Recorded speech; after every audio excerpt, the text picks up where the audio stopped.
सहन करने वाला व्यक्ति अपने जीवन का किस प्रकार विकास करता है, किस प्रकार वह पूजनीय बन जाता है। एक बार की घटना है कि एक गडरिया था जो बकरी भेड़ और चराने के लिए जंगल में जाता था। बकरी भेड़ तो स्वतः ही चरते थे, उनको कोई चराना नहीं पड़ता था।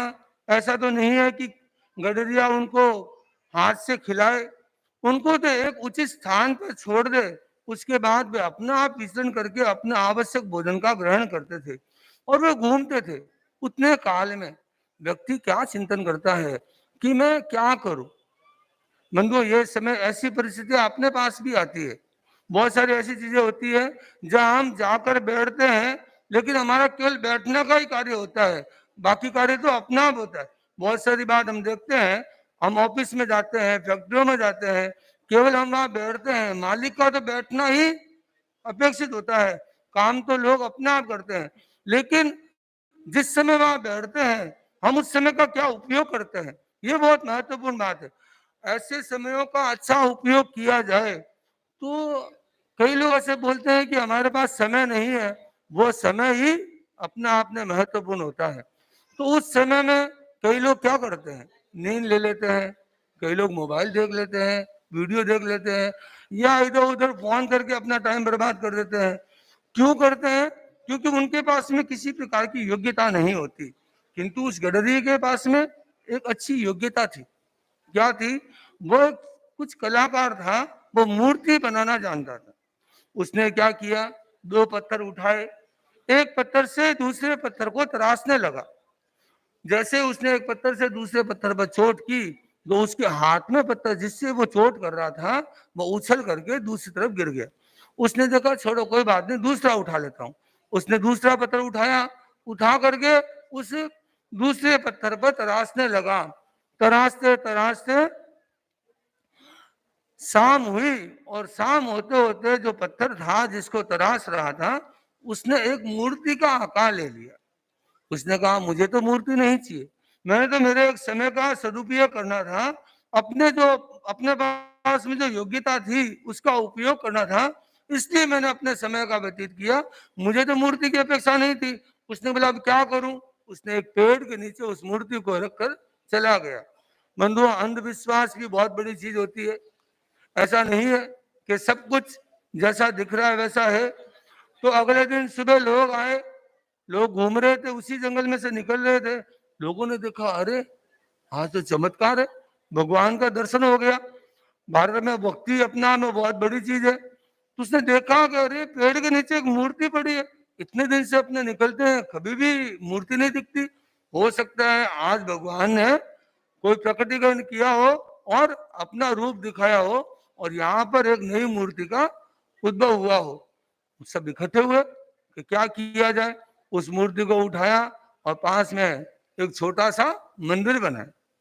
मंदिर बना करके उस मूर्ति को उसमें स्थापित किया। स्थापित करने के बाद जो लोक व्यवहार में चलता है, उसने बोला अभी किसका क्या करें, कि मूर्ति में जब तक हम उसकी पूजा नहीं करेंगे तब तक उसकी वैल्यू नहीं होगी। तो उन्होंने वहीं से देखा कि एक नारियल लेके आते हैं, तो एक आदमी नारियल लेके आया। तो अब नारियल को फोड़ना है तो क्या करें? तो उसने देखा आसपास में कोई पत्थर हो, तो जो पत्थर उसी व्यक्ति के हाथ से उछल के गिरा था वो पत्थर उनको दृष्टिगोचर हुआ।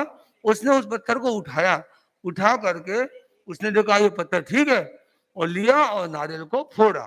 फोड़ के उस नारियल को मूर्ति के सामने चढ़ाया और पत्थर को भी वहीं रख दिया। उन्होंने देखा कि इतने भक्त आएंगे, जो भी मंदिर देखेगा तो उसकी कुछ की सबकी भावना होगी हम भी कभी न कभी यहाँ पर नारियल चढ़ाए।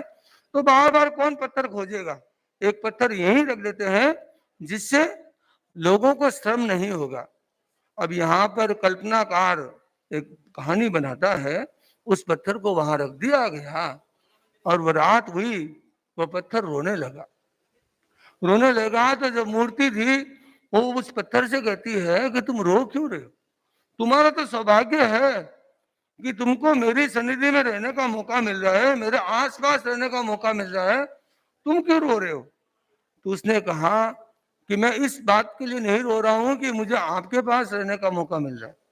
ये तो मेरा सौभाग्य है कि मुझे आपके पास रहने का मौका मिल रहा है, लेकिन मुझे रोना इस बात का आ रहा है कि उसने अपना घटना प्रसंग सुनाया।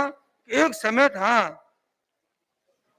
कि जिस समय में पत्थर को तराशा जा रहा था, उस समय में मुझे भी चयनित किया गया, लेकिन जैसे ही तराशने का अवसर आया, मैं उसके हाथ से छूट के गिर गया, तो उसने दूसरे पत्थर को तराशना शुरू किया और आपने उस तराशते समय में आपने उसको सहन किया, तो आप भगवान बन गए और मैं आज जिंदगी भर लोगों की मार खाने के लिए यहाँ बैठा हूँ।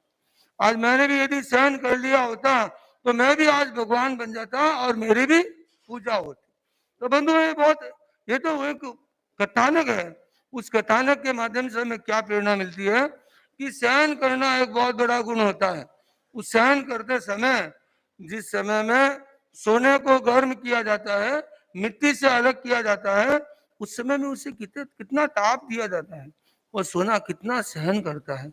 सहन करने के बाद जब सोना निकलता है, तब हम उसे कहाँ पहनते हैं? गले में पहनते हैं। उन्हें हमें हार बनाते हैं। क्यों बनाते हैं? क्योंकि उसने इतना सहन किया है। वैसे ही व्यक्ति जब जीवन में सहन करता है, तो वह अपने परिवार का हार बनता है। क्या बनता है? हार बनता है।